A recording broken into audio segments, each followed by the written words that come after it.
Unity, the Only Way by Gus Hall. Welcome, dear comrades, delegates and guests to the 24th National Convention of the Communist Party, USA. We want to extend a special fraternal welcome to our honoured guests from so many other lands who are here with us today. Your presence at our convention is special because as a Communist Party in the hub of world imperialism, we place great value on such expressions of international solidarity.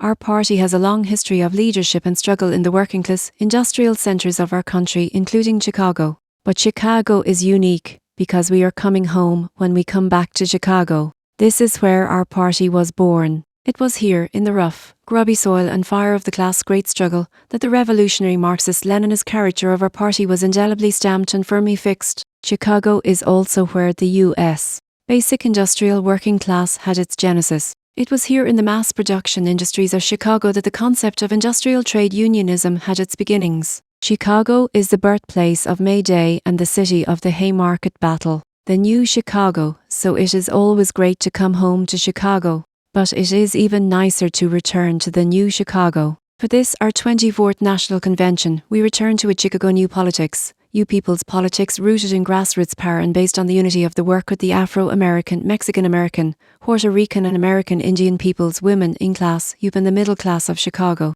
As if to welcome us back to Chicago, the City Council recently passed 3 splendid resolutions. A resolution opposing the Supreme Court nomination of the strict destructionist, Robert Bork, a resolution commending Senator Inouye for denouncing North and standing up for the principles of democracy, and a resolution honouring Rudy Lozano, who was gunned down by thugs because he challenged a corrupt daily machine and supported Harold Washington for mayor. Since it took office, the Washington administration can claim some precedent-setting accomplishments. For example, the recognition of unions and collective bargaining rights for 20 city workers, upgrading and equal pay for equal work opportunities for women, a policy that all city-used materials must have a union label, establishing a union print shop for all city jobs, passing an executive order that bars the Immigration and Naturalization Service from raids and harassment in Chicago, establishing a Chicago Commission on Human Relations to investigate cases of discrimination, passing a Tenants' Bill of Rights and a new Voting Rights Act, passing a City Council resolution to put on the ballot a referendum for a nuclear test ban and to make Chicago a nuclear-free zone. These actions symbolize and embody the progressive, people's politics 5 and fighting spirit that is the new Chicago. We can be very proud of the contributions communists have made to trade unions and to the class struggles in the Windy City. Starting with William C. Foster, there is an unbroken chain that laid the foundation for the politics of the new Chicago. The politics of the new Chicago draws on the residue of 100 years of class struggle. But Chicago, like most of our industrial centres, is a city in deep crisis, a crisis of plant closings, of homelessness and joblessness. It is a city afflicted with a crisis of housing, public education, health care. It is a city suffering from the effects of racism and discrimination. It is a city filled with youth poverty and the poverty of the elderly. In President Hoover's day, the jobless sold apples on the street corner. Today, as you have seen, in Chicago the jobless sell newspapers. Like everywhere else, the people of Chicago are also overtaxed, overcharged, overworked and underpaid. Chicago is a city of new politics, of new hope and higher expectations. But it is still saddled with and suffering from the old economic problems of a decaying capitalist system. Dialectically speaking, the old say, "Oh, can't go home again," is both true and not true. We can't go home to the old Chicago, but it's nice to be able to come home to the new Chicago. About this report, a few words about this report.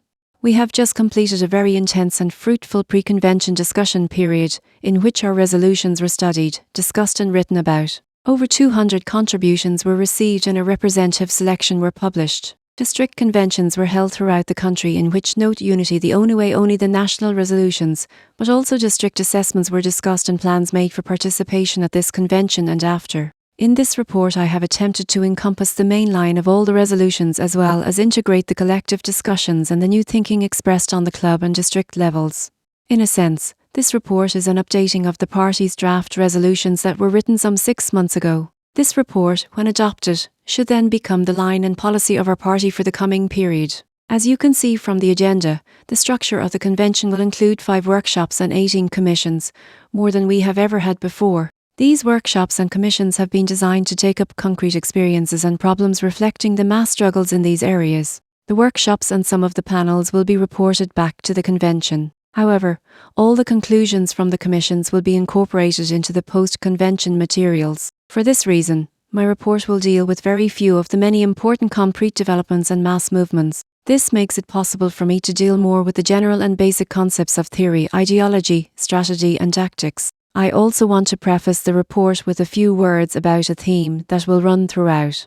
Unity has always been the basic source of power for the movements and struggles of the people. In today's world, unity has become absolutely decisive. To the extent people see their mutual interests represented by a movement, there will be all people's unity. To the extent workers see their class interests in the class struggle, there will be class unity. Unity is a logical extension of the oneness of our multiracial, multinational, male, female, younger and older working class. But unity does not come spontaneously. Objective developments and conditions mold and create the need not only for unity in general, but the specific form and content that is in harmony with the new developments. The objective developments of today call for a re-evaluation and a projection of new concepts of unity on all levels and in all areas, because these developments are creating conditions in which the self-interests of the people's majorities are coming together. There is a peace majority, an anti-racist, pro-democratic majority, an anti-monopoly majority, an anti-imperialist majority, an anti-apartheid majority, an anti-Contra majority, and an anti-Re'im majority. The mutual self-interests of the people's majorities are creating the conditions for unity of the majorities. The changing thought patterns that reflect changing objective developments all require broader forms and concepts of unity. New concepts of unity must be more sweeping and less dogmatic. The symbol of unity must be the outstretched hand.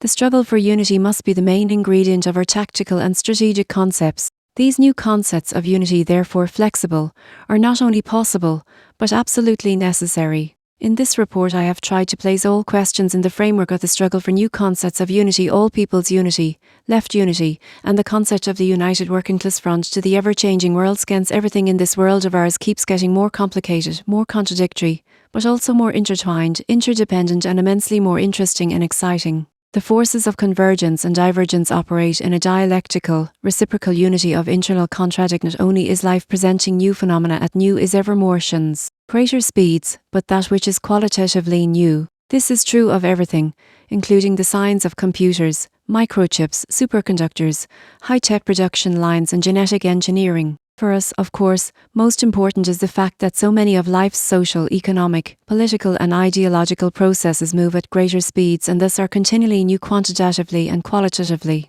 In fact, it seems that the world and domestic events are speeding at 100 rpms, that is, 100 revolutions per minute. In such quick changing times as ours, the human response tends to lag behind, tends to be too little and too late.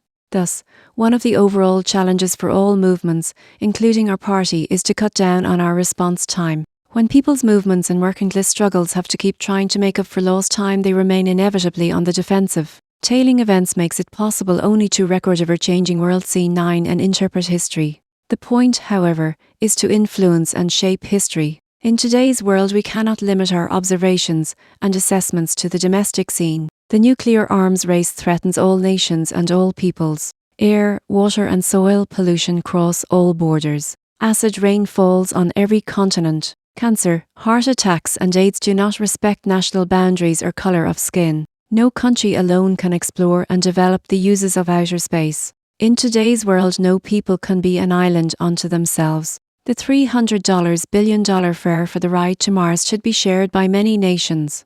The fusion of atoms and the invention of materials for superconductivity should be international projects created for the good of humanity worldwide. This new world now has the scientific and technological know-how to feed every mouth, clothe everybody, house every family, provide medical care for all, take care of all the elderly and provide jobs for every young man and woman. This new, united world needs new thought patterns. It calls for new tactics and strategic concepts. This new oneness calls for new patterns of unity, new patterns of organization, new patterns of struggle. We are now at the crossroads of a once-in-a-lifetime choice between two opposites, a war without winners or a peace without losers. It is in this overall framework that we must deal with the problems in our neck of the woods. Capitalist world and the down-slightly accelerated pace of world events has a greater impact on developments in the United States than any other nation. Increasingly, those which characterize unity the only way our state of affairs are the negatives. And it is precisely because the negatives keep piling up that we have to more boldly respond to these qualitative changes that keep appearing on the scene. The United States has slipped from being the biggest creditor nation to a nation owing more money than the next three biggest debtor nations put together. The US economy gorges itself on some $265 billion of foreign cash that comes in every year, a huge debt that has to be repaid with interest. The US economy is increasingly dependent on external stimulants. The largest of these pump-priming stimulants is a $1 trillion military pep pill. Arms production has replaced civilian capital goods production as the main locomotive of the US economy. Orders for military goods are now 25% of the total. Thus, the economy has become extremely dependent upon external stimulants. It has become what one could call military Keynesian pump-priming economics. But these external uppers have reached a point where they are losing their effectiveness, and we are now beginning to see some of the economic withdrawal symptoms. We are entering a period when the negative impact of military spending on the economy is beginning to dominate. Among other things, military production is greatly exacerbating the structural crisis. It is beginning to undermine mass purchasing power and hence to dominate markets rather than stimulate them. The shrinking of consumer markets is beginning to show up in a downtrend in the housing and automotive markets, which usually signals an oncoming cyclical crisis. The U.S. chip of state has accumulated a and government debt that grows at the rate of $260 billion per year, and a $500 billion barnacle, a federal ever-changing world scene. Remember, barnacles have been known to sink big ships. The Reagan administration has pushed up the balance of trade deficit from $28 billion to nearly $200 billion per year. And the U.S. piece of the capitalist world pie keeps getting smaller. The U.S. share of capitalist world exports and services has declined from a high of 25% to 14%. U.S. domestic economic developments are more and more interwoven with the economies of the other big capitalist and developing countries. 25% of the total value of U.S. products and services and 40% of our farm products are exported. This is creating new contradictions because in the arena of imports and exports, the United States has to compete with Japan, whose total economic expansion is based on exports, and with Western European countries, whose economies stay above water by exporting 35% of their total production. This week, West Germany passed the United States as the biggest exporting country. Much of the foreign cash comes into the US in the form of investments. Foreign investments have now reached the $240 billion level and are still going up. 4 of the top 10 U.S. chemical corporations are foreign-owned. Almost 50% of the automobiles made in the United States are manufactured by foreign-owned corporations. In years past, along with the Japanese cherry trees also came the Japanese beetles. So too with imports. Along with Japanese joint venture auto plants came new systems of speed-up, a higher rate of exploitation and new forms of class collaboration which are being promoted by U.S. monopoly capital as the new way to go for U.S. unions and workers. Generally, the United States is pathing against the stream of capitalist contradictions. The other two unity, the only way centers of world capitalism, Japan and Western Europe, have been increasing their take from a well in which the water level keeps getting lower. There is a general slowdown in the growth rates of all major capitalist countries, while the structural crisis most of them. These developments sharpen the inter-imperialist contradictions and rivalries. The recent Venice so-called economic summit of the major capitalist countries was a replica of the real-world situation.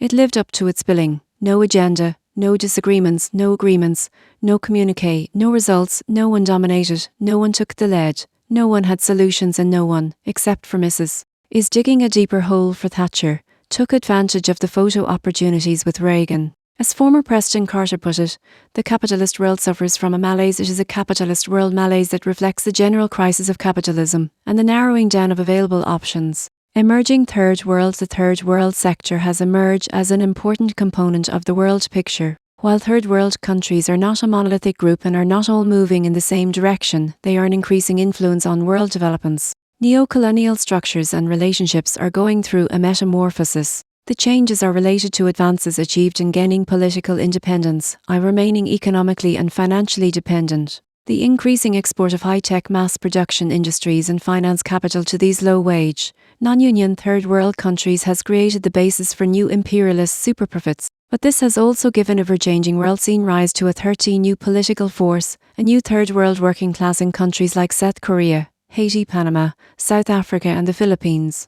In countries like these, the class divisions are sharpening and the class struggle is becoming intertwined with the struggles against military dictatorship and the multinational corporations. Besides the profits from low wages and high-tech industries, imperialism gorges itself on $200 billion interest payments on the trillion-dollar debt that keeps growing. Altogether, the imperialist bloodsuckers take $300 billion a year from the Third World. The imperialist, mainly US, banks have moved in for the kill. In 1970, the bank's share of the total development aid to the developing countries was 7%. Now the bank's share is 60%. While the banks and multinational corporations continue to milk $300 billion per year, it is estimated that in another 2 years, there will be 1 billion unemployed people in these countries. Slowly, the world is beginning to conclude that the third world countries cannot and should not pay the trillion-dollar debt. The immediate question is the interest payments on the loans. But as long as the developing countries have to borrow more money in order to just be able to make the interest payments, they will keep sinking deeper into the imperialist bottomless profit pit.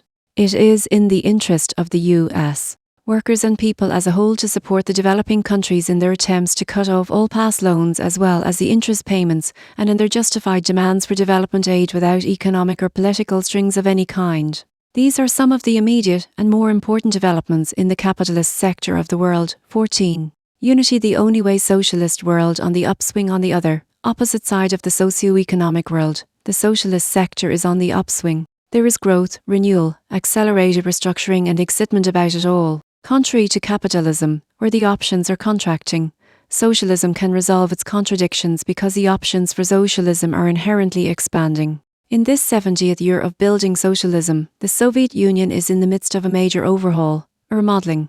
The Soviet people are restructuring and reorganizing so that the building of socialism can move into a higher gear. They are dropping all that which has become outmoded. They are correcting that which does not harmonize with the present and future levels of socialism. They are replacing some of the old with some new structures and systems. They are eliminating that which has given rise to contradictions and obstacles. They are taking important qualitative steps in the process of turning over the political and economic decision-making process directly to the people. They are reorganizing the system of material incentives so it does away with any and all conflicts between the interests of the individual and the interests of society. They are putting the factories and farms on a pay-as-you-go system. They are fine-tuning the structure to more comply with the principle of socialism, from roughly each according to his or her ability, to each according to his or her work. They are updating and upgrading the democratic side of the system so that it corresponds with the socialist reality that everything belongs to the people. Balancing, they are codifying the people's power, rights and privileges with accountability and responsive ever-changing world sceneability.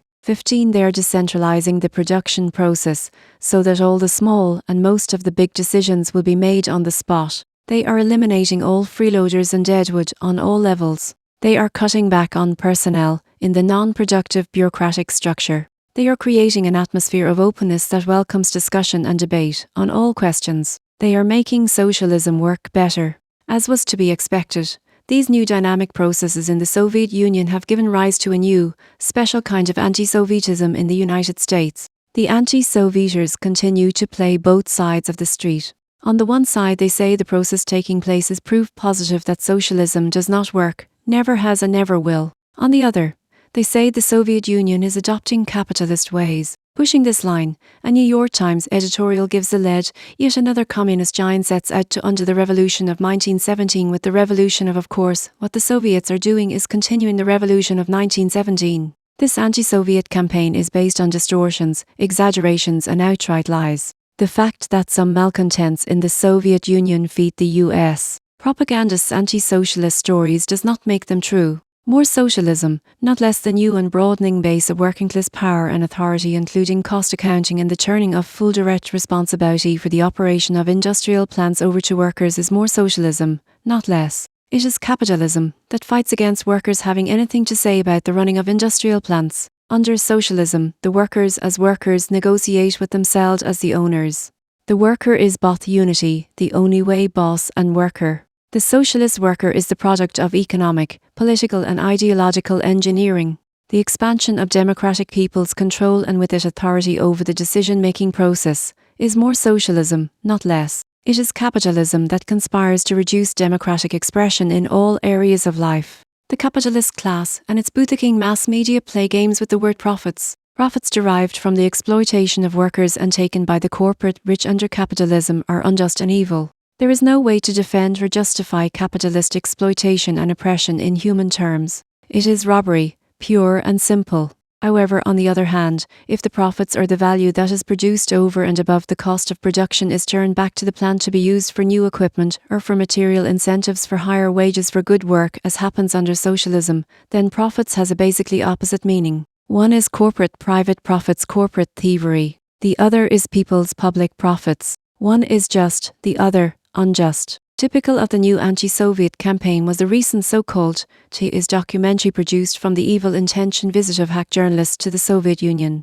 The 2-hour travesty was not about the Soviet Union. It consisted of a 5-minute scene with one drug addict, including 3 minutes focused on a scar on his arm, another 5-minute scene with an alcoholic, another 3 minutes on liquor store lines, 2 minutes about one mental case on the street, 5 minutes on one jail and one prison guard. Then the focus turned to some young bodybuilders and 3 outrageous members of a punk rock band, the usual elderly ladies sweeping streets, and some interviews with malcontents, including one very much alive editor who claimed, "I take my life in my hands every time I put this magazine out."